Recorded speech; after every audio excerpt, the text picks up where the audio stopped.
Hey, Rachel. Hey, Brian. So, how was your week?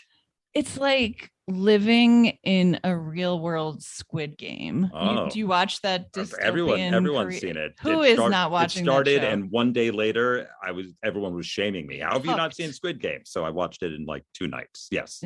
It's quite disturbing. Well, in the first episode, these people are playing red light, green light, and everyone's moving. Then all of a sudden the music stops and there's like this giant doll with like a motion sensor in her eyes, and it starts shooting at anybody who isn't standing completely I still.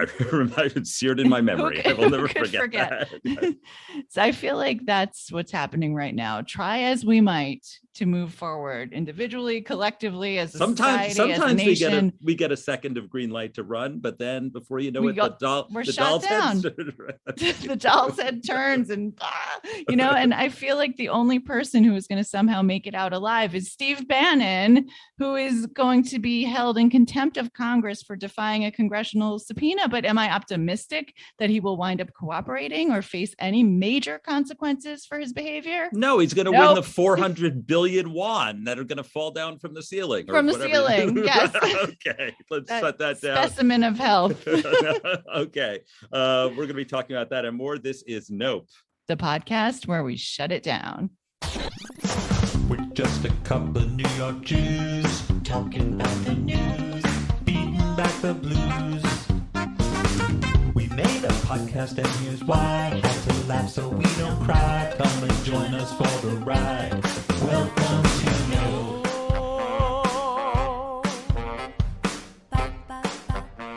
Okay, Rachel. So I feel like I need to say that if my buttery smooth Your buttery baritone. My buttery baritone, it's a bass, it's a basso profundo, sounds less than ideal today. It's because I'm away on vacation and I forgot to bring, like, I got a new computer and the microphone we use has the old USB and now it's the USB-C, and I thought I had the dongle, but I didn't have the right dongle. So I went to CVS to buy a dongle and I got the male, but I needed the female. Anyway, like, and I have like a million cables at home. That was like a major You have project like a of 2020. whole, yeah, you have like a nest. That was my pandemic project, was yes. at least taking all my cables and making a nest out of them so it's something useful where I could perch. Where you can like sit and keep your eggs warm. That's my hatchlings, right? But no, I cannot have nice things. So I'm talking into a ready old, basic laptop microphone, and I hope you can hear me. Well, I'm sure I'll sound like so good that they won't even notice. What's in it for you? You'll sound much better. Okay, anything good happened this week? So this week was a big week for me. I went out, like out for the first time in like 18 months. And I've done a few small dinners with friends, but this was really the first event I attended. And what an event it was. It was the Succession premiere party on Tuesday night at the Museum of Natural History. I was invited because I have a big story about the show coming out in Town and Country this weekend, which I'm very excited about. I can't say too much about it because the magazine's not out yet. But I was very excited to be invited by my editor and her executive director of entertainment, Randy Peck, who is also an avid listener of this podcast and from Roslyn. Oh, so, yeah. Are those two things Randy. Connected? Yeah. No, no, not at all. So I was very excited about the event, but of course I was panicked about the prospect of interacting with other people because of my social awkwardness. Not to mention celebrities and yeah, it was just a lot. So, if anything can get me out of the house, though, it's Succession, and HBO pulled out all the stops to make sure everyone was as safe as possible. They even had a COVID concierge, like a COVID SWAT team. What did they do? Give you COVID? It was like, no, to keep it at bay. A member reached out to say that I had to somehow get tested before the event. So I had to get tested on Sunday or Monday or Tuesday morning. And this was going to be a problem because it was a holiday weekend and Josh and I went upstate to our friend Ashley's house.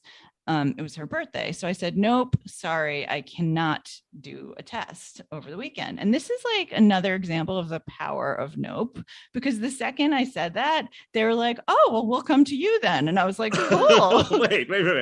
How did nope enter into that conversation? Be like, I was just like, nope, not doing it. The power of this podcast. You're like, no, I have to record. Nope, I don't have time. Like, oh no, I'm just the power of saying nope. I was like, I can't do it. I can't. People will take nope for an answer. Yes. And so they were like, we'll come to you. We'll make it work. And I said, okay, cool. So they come over on Tuesday morning, this COVID concierge, she does the test. And a couple of hours later, I get an email saying I'm in the clear.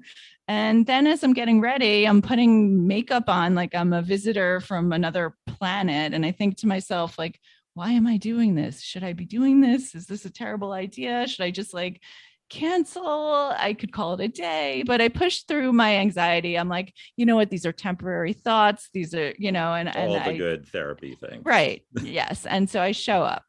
Everyone's in masks at first, waiting on various check-in lines. Everyone's totally. Oh, I thought you meant it was like one of those like costume parties where everyone's holding up the like. No, everyone was wearing masks. Oh, okay. So the like COVID I'm masks. seeing media people and people I know who I used to work with recognizing me, and I'm not recognizing them.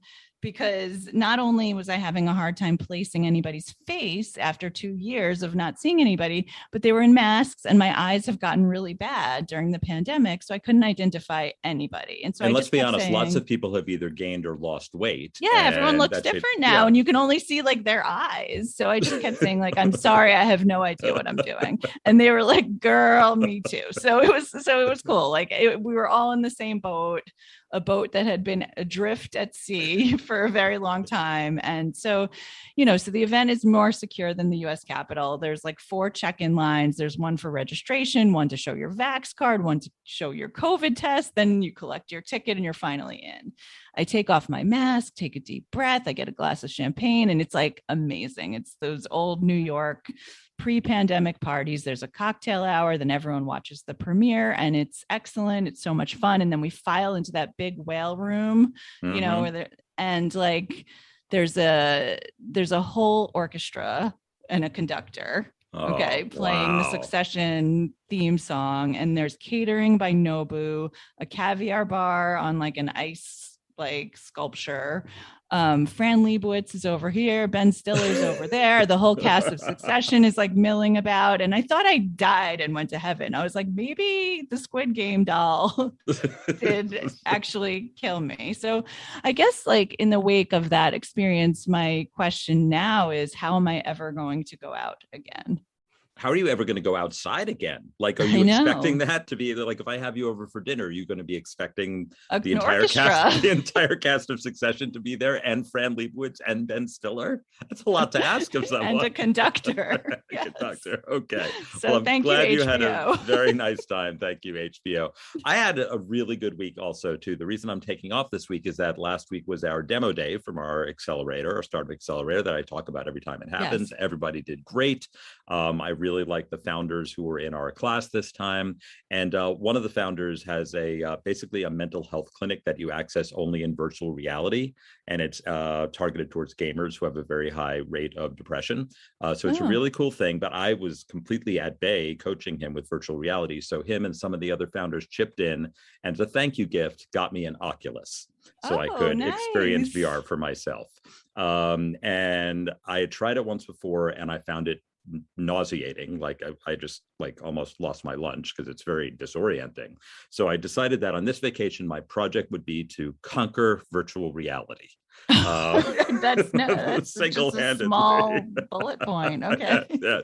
And I figured I wanted to start very slow and do something like just do one of those like go into a safari where there's like a 360 virtual reality and you could be on the savannah and so forth. And so I go in, I get the headset, I figure out the basics. I'm too scared to move. So I'm not even moving around the savannah. I'm just staying put because I'm terrified.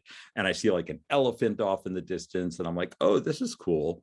And then I hear like a horse behind me and I forgot that it's really 360. Yeah. And I'm sitting in a chair and I whip my head around to see, and there's a zebra looking at me, like pecking at my neck. And of course, my first thought is, holy shit, there's a zebra. And second thought is, I know how to catch you. And you must have escaped from Maryland. You have to gain their trust. You have to slowly gain their trust. Maybe that's where the Maryland zebras went, as they escaped to virtual reality. Anyway, so that was fun. But then I said, let me keep going to all the different things you can do here. So next up, I found this thing this game that everybody talks about is a great intro game called Beat Saber, where they play like techno music in your ears, and you stand there with lightsabers and things fly at you and you have to swipe and lightsaber them, and that's cool, but it's like a little bit of overstimulation for me. Right. So like I had like sweating and like, so then I went to this thing called Rec Room, which is kind of for children but kind of not, and it's like a virtual playhouse room, and I go in, and first thing is I fall down because they have me walk down steps. And I walk down the steps and I get so disoriented that I literally like fall off my chair in real life and fall to my knees. So I'm like lying prone on the floor trying to play this children's game. And like then I try moving and like banging my head into walls, and I think I shot myself with an arrow once, and then they show me into my dorm room and I'm like lying on the floor in a cold sweat, and then they're like, would you like to come play paintball with us? I'm like, no, I do not want to play fucking paintball with a bunch of anonymous children. And then I get the menu, and there's like different games you could play, and some of them are like user created games. And then I noticed that one of the games is Squid Game. Oh, so I was just going to ask you, is there finally, a Squid Game? There's a good use of virtual reality. I can go play Squid Game because God knows it's so relaxing. What could possibly go wrong? You could meditate, or you could play Squid Game on your Oculus. Same effect. So I go into the Squid Game, and the hazmat pink people are there, like guarding doors, and you get to pick which game you want to play.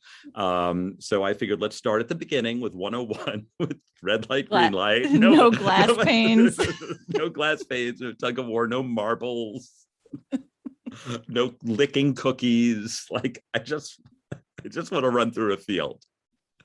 Easy, right? It's a children's game. So I go there and I line up at the starting line.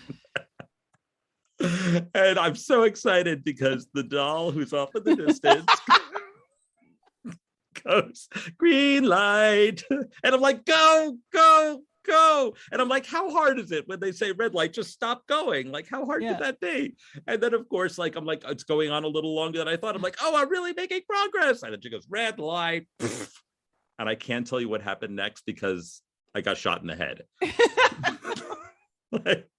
like all I saw was like black and clouds of smoke, black and blood. No, because you're in it. You just like, and then you're like, your avatar like tilts over and you're gone. You're gone. So now you know what happened. I know exactly what it's like. In Squid Game. Anyway, that was my relaxing introduction to virtual reality. What a vacation you're on. Normally on a game, you're like, let me go back and try again. And I was like, no, I'm good. Like, I got it. I got the taste for this. Yeah, so. You can't get multiple lives in Squid Game. It doesn't work that way. Okay. Let's head up the nopes. Let's go. Yeah, let's get into the nopes. So are you familiar with the discourse on the bad art friend? No, you sent me a link that I did not click on because I had a feeling it would wind up on Nope. And I prefer, if possible, to have authentic reactions to the crazy shit that you find. So, okay. So no, have you seen any people commenting on bad art friends or anything like related to kidney donations? Kidney donations? No. Wait, there was something on Twitter about a kidney. There were people talking about kidney donations, but I had no idea of why. It's because of this. Okay. Okay. So this is one of our public service segments. Yes, basically. It's a whole schmagoo, and this might completely go off the rails. I will try to rein it in as much as possible. But so the whole debate about what makes a good art friend or a bad art friend comes from this massive piece in the New York Times magazine by Robert Kolker, who is a brilliant writer. And someone I know is a friend of Jen Senior. We spent a week or weekend together up at her house. Yeah, so I know Bob. Oh, cool. Oh, great. Well, he wrote that best-selling book, Hidden Valley Road, that Oprah loved. And this piece is great. It's called Who is the Bad Art Friend? And I will link to it in the show notes. It's worth reading, but if you don't want to read it, I will summarize this very complicated and convoluted story. So there's two main players. They're both female writers in their early 40s from Boston. One of them is a relatively unknown writer, or a completely unknown writer, named Dawn Dorland. She's a white woman. And the other is a more successful writer who is half Chinese, and her name is Sonya Larson. So Dawn and Sonya met at a place called Grub Street, which has nothing to do with New York Magazine's food coverage. Oh, it doesn't? I was like, oh, Vulture. No. Another Grub Street? No. So Grub Street is this thing in Boston. It's like one of these writers' hubs where people come together and take classes and quote unquote form a community. And I guess I described Dawn and Sonya's relationship as one of those asymmetrical friendships, insofar that Dawn thinks that she's closer friends with Sonya than she actually is. Okay. So here's what happened. Several years ago, Dawn decided to donate one of her kidneys anonymously.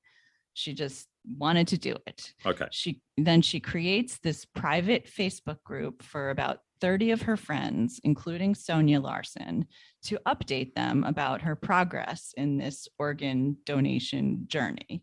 And is it nice that she's doing this? Absolutely. This is an amazing on the other hand, it seems a little performative. If you're going to do this, like the best type of mitzvah is the one where you remain anonymous, right? I guess she's going to be anonymous to the donee, but she's still obviously looking for attention from this Facebook group. Exactly. Like, did any of these people ask to be updated about this whole thing? No. Tell me when it's over. Tell me when it's over. I'll buy you a drink. Yeah. So some of these people, including Sonya, were part of a separate, more illustrious writers group called the Chunky Monkeys. That I saw a tweet about also. Chunky right, monkeys. there are all these things so in the air. So these are like rival gangs, the Grub Streets and the Chunky Monkeys. There's overlap though. Some of the Chunky Monkeys are involved. Like Dawn is in both. No, Sonya's in Sonya, because she's more successful. She gets to be in two clubs. She gets to Dawn is relegated to Grub Street. She's just in Grub Street. but the other Sonya moves fluidly across all the literary circles of Boston. Yes.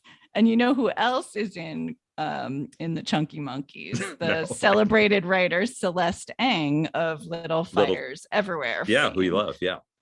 So all of this about the Chunky Monkeys becomes more relevant later. But for now, just know that the subset of Chunky Monkey members in Dawn's private kidney Facebook group are not reacting enough to Dawn's posts.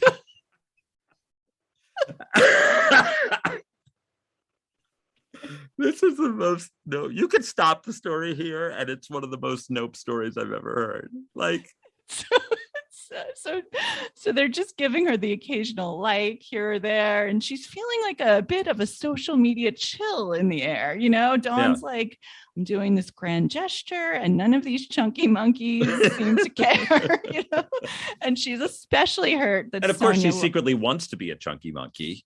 Of course, she has aspirations to be. That's a chunky why monkey. She's donating a kidney. She's literally would give a kidney to be in the Chunky Monkeys. There were easier ways to get there. To get out of the Grub Street shtetl. Yes. So she's especially hurt that Sonya Larson hasn't said anything about the kidney donation. So eventually Dawn emails Sonya and says, I think you're aware that I donated my kidney this summer, right? And Sonya responds saying, yes, I did see on Facebook that you donated your kidney. What a tremendous thing. Okay, so that's that. And then they see which, each by the other. way, is the most backhanded, like faint It's the phrase. most Right. like How yeah. nice? How nice for you? Yes. Right. So they see each other again at this writers' conference, and nobody mentions the kidney, not Sonya, not the chunky monkeys. It's like the elephant in the room. And Dawn is thinking something's weird here. Then a clue arrives in the form of a Facebook comment on Dawn's page by a person named Tom Meek, who has a very small but pivotal role in this whole story. He's like the ghost in the machine, you know? Yes. So Tom writes in response to one of Dawn's posts, Sonya read a cool story about giving out a kidney. You came to mind, and I wonder if you were the source of the inspiration. Oh my God. So Sonya's stealing the material? Yes. So Dawn is like, what the fuck? So she writes to Sonya saying, how come you didn't mention that you wrote a story about a kidney donation this whole time? And Sonya writes back to Dawn and says, yes, you know, come to think of it, I did write about a woman who receives a kidney, partially inspired by how my imagination took off after learning of your own tremendous donation. And then she adds, I hope it doesn't feel too weird for your gift to have inspired works of art. Okay. And Dawn, I mean, these people are both terrible. Monsters. So, yes. Yeah, so Dawn was basically like, well, yes, it is weird. Mostly weird that you did not mention it at all when we've been talking about kidneys back and forth for like the last 2 years, you know? So they go back and forth like this until Dawn finally sees the story. This is like years later. It comes out in the magazine American Short Fiction, and she resisted reading it at first, but then the magazine drops its paywall, so she's like, oh, it's free. So she reads the story. So this is the story within the story. The story is called The Kindest, and it's about a Chinese American character named Chun Tao, who is an alcoholic. She crashes her car and she needs a kidney, and her whole family is hoping that the donation will, you know, be a wake-up call for her drinking. And then the kidney donor materializes, and she's a white woman named Rose. And this is how Bob Kulker describes Rose. Wealthy and entitled, the woman who gave Chun Tao her kidney is not exactly an uncomplicated altruist. She's a stranger to her own impulses, unaware of how what she considers a selfless act also contains elements of intense, unbridled narcissism. So what stopped Dawn in her tracks was a passage about a letter that Rose, the fictitious Rose, wrote on Facebook to this anonymous donor, to this anonymous recipient of her kidney. It's very confusing. Donors, recipients, like Rose, Dawn, Chun Tao, Sonya. It's just I hope there's a payoff after. So the letter is very similar to a post that Dawn put up on her Facebook group, writing just a public letter to her kidney recipient that she was performing for this group. Yes. And it's I myself know something of suffering, but from those experiences, I've acquired both courage and perseverance. I've also learned to appreciate the hardship that others are going through, no matter how foreign. Whatever you've endured, remember that you are not alone. And it goes on and on. You know, I withstood the pain by imagining and rejoicing in you. So it's really like schmaltzy and corny, and now Dawn is fucking pissed as hell. So she reaches out to literary festivals and journals and even reporters at the Boston Globe and starts accusing Sonya Larson of plagiarism. And then in 2019, Sonya cannot take the smear campaign anymore because she believes that this is free for her to take, and it's in the public domain. It's on Facebook and right. So she sues Dawn in federal court, accusing her and her lawyer of defamation and tortious interference. So then Dawn countersues, accusing Sonya of plagiarism. And so then this is where things really get interesting. So remember the chunky monkeys? Yeah, how can I forget? It's the only thing I remember. So the chunky monkeys have their own little, like, these are writers, and they can't come up with a better name for themselves than chunky monkeys. They were inspired by the Cherry Garcias, I'm sure. The chubby hubbies. That's their husbands. They thought chubby. The husbands who go out like drinking, and the wives are in their literary circle by candlelight. Yes. Okay. Okay. So they had their own, they had their own chat group outside of Dawn's Facebook group where they would make fun of Dawn's grandiose over the top posts about her kidney donation. And the chats were subpoenaed as part of Sonya's own lawsuit. So basically she blew up her own spot. Her own, it's like the right. ultimate She's taking them all down up. with them. Right. She's like a suicide bomber. She's taking herself down. I mean, because now we can see what she was saying to all of these people about Dawn the whole time. And it's so cruel and mean. They're sending each other screenshots of Dawn's kidney posts and making fun of her. And like, I don't know, it just felt like very below the kidney, because this woman is not well and dealing with some kinds of like narcissistic issues. And I'll be the first to admit I'm not a psychiatrist, but I do think that her behavior. We can all admit that. we can all agree. Reasonable people can disagree, but I think Dawn's behavior is indicative of some kind of psychiatric problem, right? As is Sonya's. Why are we talking about these two insaniacs? So there's a text from 2016 where Sonya tells the Chunky Monkeys, "I think I'm done with the kidney story, but I feel nervous about sending it out because it literally has sentences that I verbatim grabbed from Dawn's letter on Facebook. I've tried to," and this, by the way, remember, this is coming out because of Sonya's suing Dawn. She brought it on herself. So I've tried to change it, but I can't seem to. That letter was just too damn good. I'm not sure what to do. Feeling morally compromised / like a good artist, but a shitty person. So there's the smoking gun that she intentionally ripped off Dawn's post. But the legal question is, does this constitute plagiarism? And so, I don't know, the piece ends on this ambiguous note. The lawsuits are still ongoing. I have no idea how either Sonya or Dawn are paying their lawyers' fees. They must be like harvesting their remaining organs. I wonder if Sonya also donated her kidney. She's had to start because she's being sued. She still has one left. So who is the bad art friend, Brian? Sonya or Dawn? I think Dawn is a terrible human, notwithstanding the kidney donation, but I think Sonya is worse. Okay. Yeah. I think Sonya's the bad art friend. Also, she's in the power position because she's in the Chunky Monkey, and she should be kind to her literary lessers, who obviously think very highly of her, put her on a pedestal, think of them as a better friend than vice versa, right? So she should be kind to that person. She should be kind. Like a mentee of sorts, right? And not be ripping them off and then suing and countersuing. Like, that's nonsense. So nope to Sonya. To Sonya. Yeah, I mean... But I just want to voice my perspective that I don't I've had a lot of time to think about this. And I don't even think that like the question to ask is this a good art friend or a bad art friend? I think that there are not good art friends or bad art friends. I think there are good friends and bad friends, and good art and bad art. And in certain circumstances, I think making good art can excuse being a bad friend, right? Oh, so like I imagine like a quadrant, like good friend, bad friend on one axis, good art, exactly. bad art on another. And you want to be in the good friend, good art. Good friend, good art. But very few people can ever be that. So wait, most of us are one or the other. Is it better to be a good art and bad friend, or good friend and bad art? Both I don't know. Terrible. Shut them all down.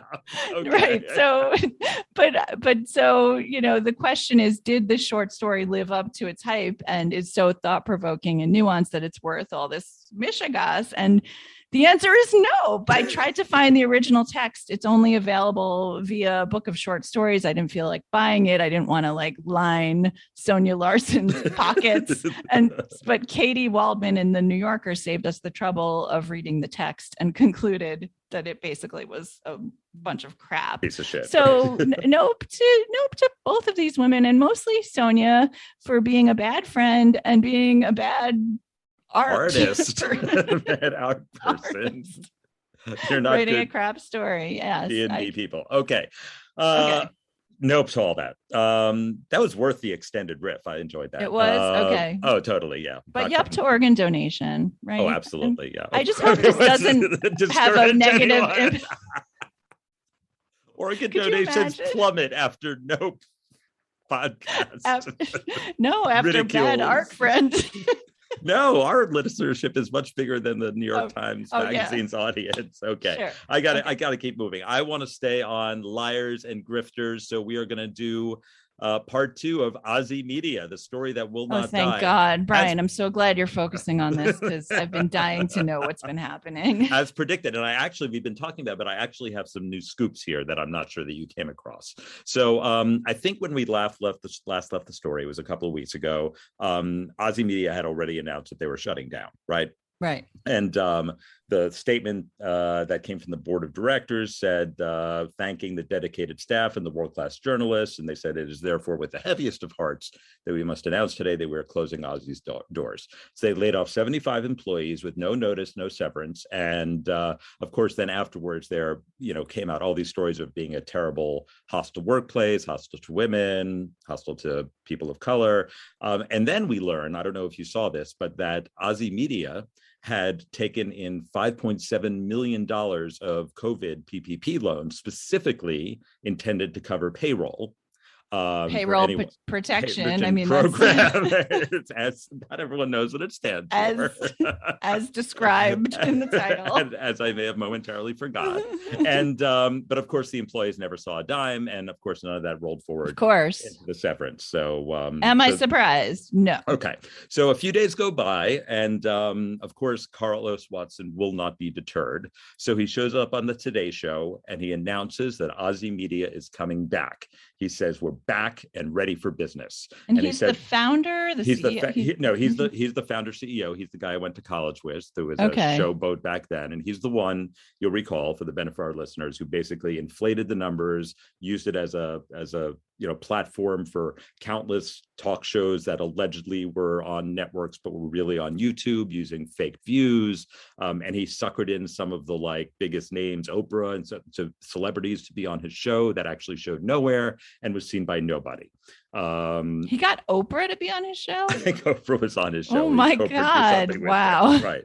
So he was a high flyer for a while, and he came down to earth. So in doing so, in restarting Ozy, he talked to investors. Obviously, some money had to come somewhere. Talked to the advertisers who had abandoned him. Of course, he did not talk to the employees, especially not to let them know that they had their jobs back, which then got him immediately had to start hiring with God knows what money and self-promoting. So this is a tweet. You actually sent this to me, but I could not believe my eyes or my ears. So no, this was in the newsletter. This is the newsletter that was promoted in a tweet. In an internal newsletter, God knows to who, it says, "We heart emoji Ozy. We have so much love for all of our loyal readers of the newsletter. Thank you for standing with us over the last 8 years, and we are so grateful for your support. We appreciate the kindness you've shown." And then there's a very unusual reader testimonial from someone with the handle Taffline, Taffline. Oh, Taffline. He says, here's what some of our fans are saying. Some of our fans like Taffline. Without Watson's vision, so he doesn't mention Ozy Media.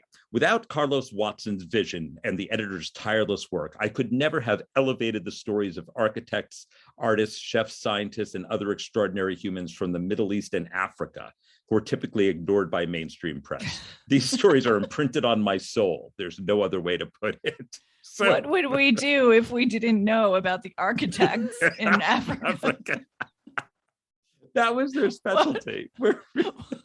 And it sounds like maybe that guy wrote for Ozy or did something for Ozy or was a fanboy of Ozy. I have no idea who this fangirl. No, I think it Taffline. Do you have any? Yeah. Has there been any theories about? I think Taffline is it's another newsletter created by a publicist named Taffy something. Oh, you did your research on this. Yes. Well, I saw in that tweet thread, somebody said it. Oh, I see. Okay. Well, anyway, someone named Taffline complimented Ozy Media on its coverage of African architecture. No offense to African architecture. It deserves better. No, it deserves better than Ozy Media. Yes. Okay. So then he did a little bit of a press tour, Carlos Watson, and he was on CNBC, and he conceded that he misled his own staff and guests about where this where this Ozy Carlos Watson show would air. He had said it was on A&E, but it wasn't. And he said that was wrong. I don't know if that was a mistake or that was intentional. How do you not know if it was a mistake or was intentional? You think you don't know if your own show is on the A&E network or on some YouTube channel? So he doesn't know now if what he said was a mistake or intentional? Is that Correct. what Carlos Correct. is saying? That's his quote? He's saying he was constantly telling people that his show was on A&E, and now he doesn't remember if he forgot what network it was on. or he was intentionally lying. Yes, misleading them. Which That's the weirdest thing. I don't know if I was lying. But if I was, it's such a Real Housewives apology. Yes. Right? Okay. My favorite part of this all is that the stories, of course, now come to light, and we're learning more about Ozy Fest, which was their big event that never happened.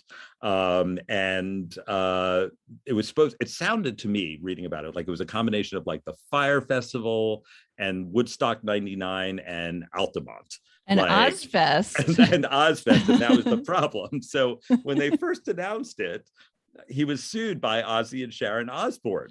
As he should have been. As he should have been. They have a brand to protect. Yes, that's infringement on their intellectual property. It's like Sonya Larson and Don Dorland. I don't think Carlos Watson is donating his kidneys to anyone, not even performatively. So they settled out of court. But that was not good enough for Carlos Watson. He had to rub salt in the wound, and he went and said that he and the Osbournes were friends and investors, that they were now investors in Ozy Fest. And to which Sharon Osbourne called him a shyster, which, while I do not approve of the use of that word, I think in this case, I'll accept it. Right. So then there's details about the most recent Ozy Fest that was supposed to happen. It was going to be on the great lawn of Central Park, like the great concerts of Elton John and Paul Simon and Ozy Fest. It was going to have music by John Legend, food by celebrity chefs Rachel Ray and others, and comedy by Daily Show host Trevor Noah. And they were expecting 100,000 people at $400 a ticket. It cost $2 million to get the Great Lawn and another $2 million in marketing. Okay. And it was canceled, not due to COVID, but they said it was canceled due to the summer heat. Did they not realize what Carlos Watson is like? I don't know if I didn't know what season it was in or if I was just lying. It's fucking summer in New York City. It's going to be hot. Like, that's why people go to festivals. It's because it's hot. They want to like get under the sprinkler and go to hear Rachel Ray, I guess, to a cooking demonstration on the Great Lawn of Central Park. And then the final note here is, after it was canceled, there's totally going to be the best like Hulu Netflix series, documentary about this. Carlos Watson went on CNBC with A-Rod by his side. God knows why. How did that happen? Were they just, so he's like, hey, what are you doing today? Want to come with me on CNBC and sit next to me while I lie? Like, apparently he's like Ja Rule for a Fire Festival. Anyway, so they were asking what's going to happen to these ticket buyers who bought $400 a ticket or whatever it was. And A-Rod said that they were going to get some kind of swag, in quotes, that would probably include unusual VR headsets. Okay. Not your typical ones, unusual ones. What are unusual ones? Like, I don't know, they have Ozy brand decal on the side or something. So this story just keeps getting curiouser and curiouser, but not more surprising. I expect we'll have. Yeah, there needs to be like, some kind of. We need a Mueller commission criminal on this conviction here, because this is fraud. Carlos Watson is going to be in jail, like holding like jail fest and like getting A-Rod to come to visiting hours and like do a celebrity testimonial or something. Yeah. Wow. I mean, you got to hand it to him. He is. I do not hand it to him. I do not hand anything to him. He's a garden variety criminal. He's a garbage monster. He's a garbage monster. Okay. Shut him down. Shut them all down. No, absolutely not. No. Okay. Ozfest. Okay. we've had really great reaction to our animal stories over the last few episodes. And Rachel, you have a new one, and then I have a follow-up, right? Yes. So since the beginning of Nope, we've been closely monitoring the global feral hog crisis. It's very early days. One of our very early. We've told a lot of stories about this problem. There was the guy in Arkansas who said that 30 to 50 feral hogs are constantly coming into his yard when his kids are playing, and the only way to make them disperse is by using an AR-15. That was his reason why people needed to have automatic weapons. So then there were those feral hogs who stole a cocaine stash in Italy. Yes. And the naked sunbather in Germany, the nudist in the castle in Berlin, whose clothes were saw stolen. The hogs on his laptop. So that was terrible. But this week, the feral hogs have gone too far. They fucked with the wrong person. They attacked Shakira, our finest living songstress, and we cannot know about that. Okay. We cannot let them win. We cannot. So here's what happened, according to Shakira, according to her Instagram, and her hips do not lie. She does not lie. Yeah. So in an Instagram story from Wednesday night, she posted a picture of a dusty and torn handbag and said that a couple of pigs had attacked her in the park. She said they were taking my bag to the woods with my mobile phone in it. They destroyed everything. And then she turns to her son and says to him, "Say how your mummy stood up to the wild boar." And she did stand up to the she got it back. She got her bag back. Did she have to wrestle them, or was it she just wrestled them? Yeah, she fought. snuffle through it and didn't like it and left it on the ground? No, she fought them. She fought the single hogs. Arm to tusk combat. And she won. hips to tusk combat. Yeah. So good for you, Shakira, and nope to the hogs. Feral hogs. That's okay. Really all okay. That story did not really beginning, middle, or an end. Nor does mine. Mine is a follow-up on the zebras. So as I alluded to earlier, multiple times here, there was the zebra in my virtual reality who is now in my nightmares. We promised to follow up on this story, and the story is they are still roaming free more than a month later. And this developing story is receiving in Maryland. Yes, this is receiving frequent coverage in no less than the New York Times, which ran a follow-up story.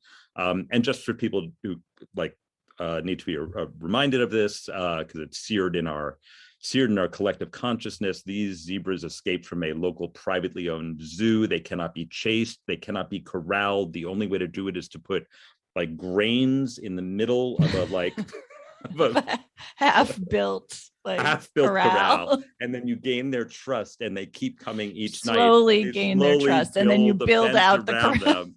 And then one day they go in for the grain, and bam, you swing the gate shut. Okay, so the first spotting, now they're getting spotted. This first and most notorious spotting was a guy named Joshua Dubois, who was President Obama's White House Office of Faith-Based and Neighborhood Partnerships Director. Okay. So he saw it with his son in the car. His son shrieked. He did a U-turn in someone's driveway, and he freaked out, and he tweeted in all caps, "Bam, wild Maryland zebras." While the chase was on, suddenly everybody, social media spottings everywhere. The mayor of Upper Marlboro, whose name is Linda Penover, said that the zebras have become local celebrities and that we are now capturing every move of theirs on social media. So even though we know where they are at any given time, we can't get them. Maybe they don't want to get them. Maybe they like getting the eyeballs. Maybe it's a tourist attraction in Upper Marlboro now. They could have little safaris. It's like it could be a virtual reality. There could be the Upper Marlboro virtual reality experience. Yes. You drive on Route 301. Where you have to build the corral. You build the corral, yes. There's in-app purchases for new sections of the corral.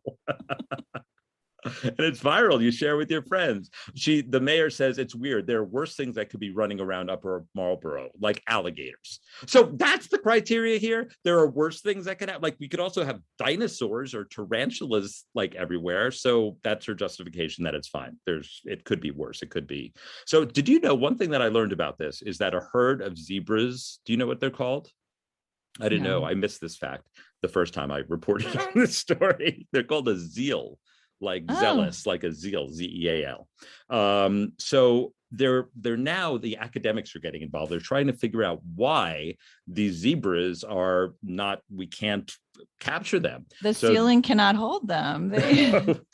So this zoology professor at Princeton University said that they're just too wily, and they, quote, probably don't need the grain.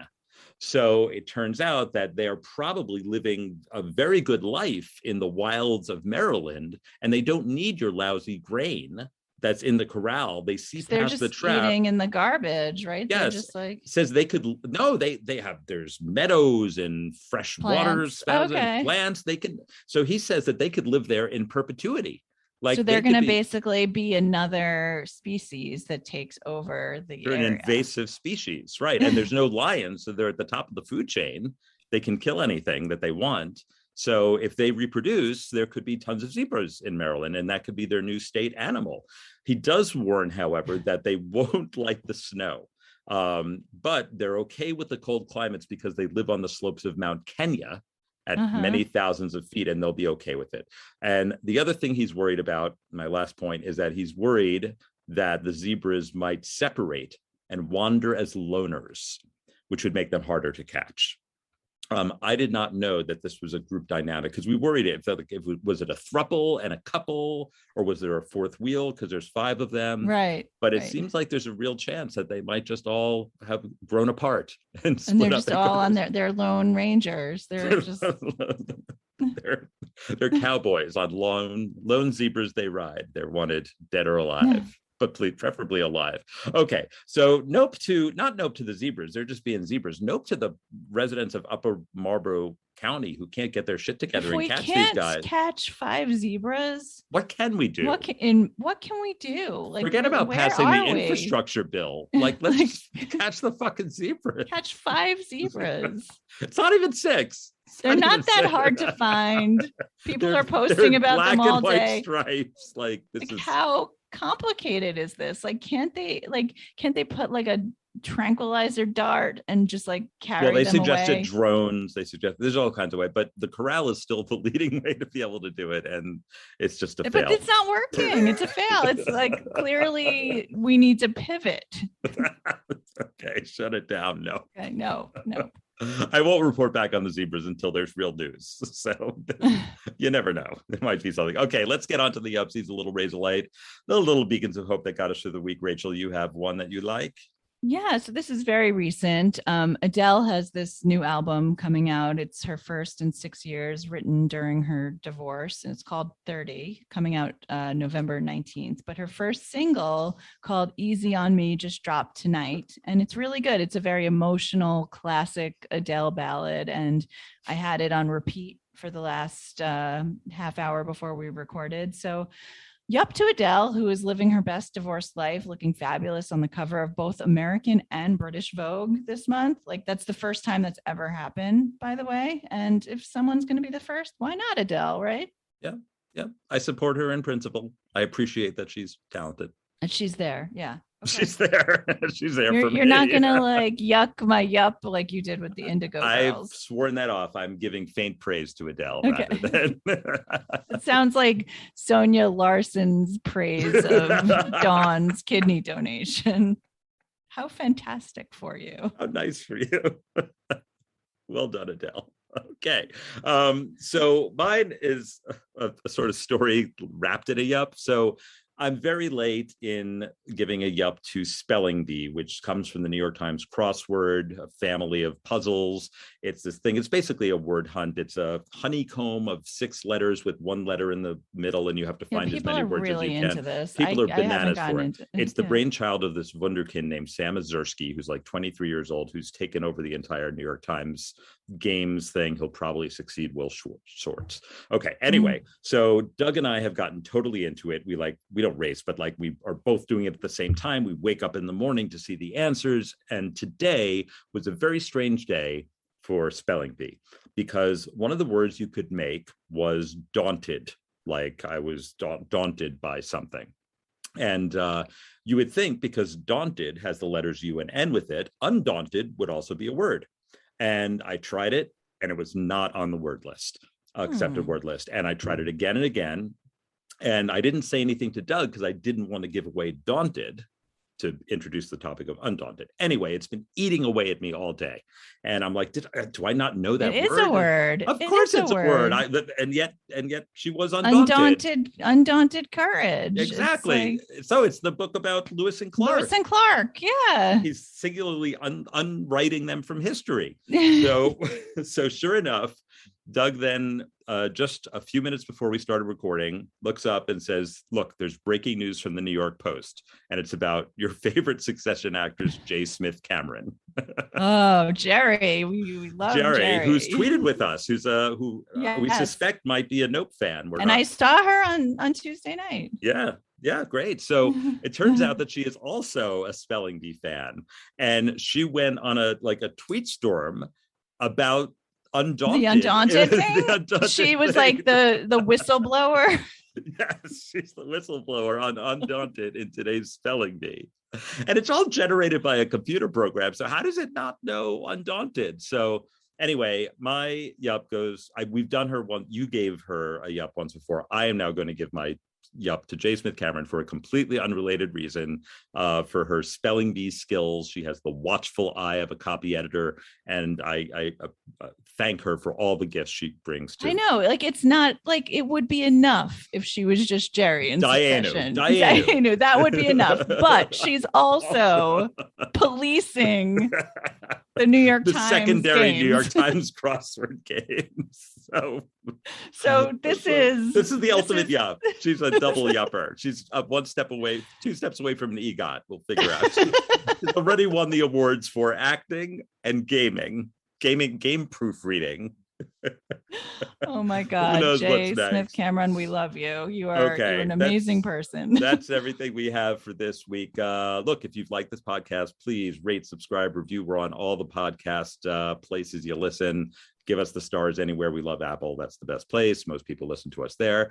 So it's been a great podcast to record, but a terrible week. I usually do that in the other order. But same thing, same idea. So thank you for listening. This has been Nope, the podcast where we shut it down.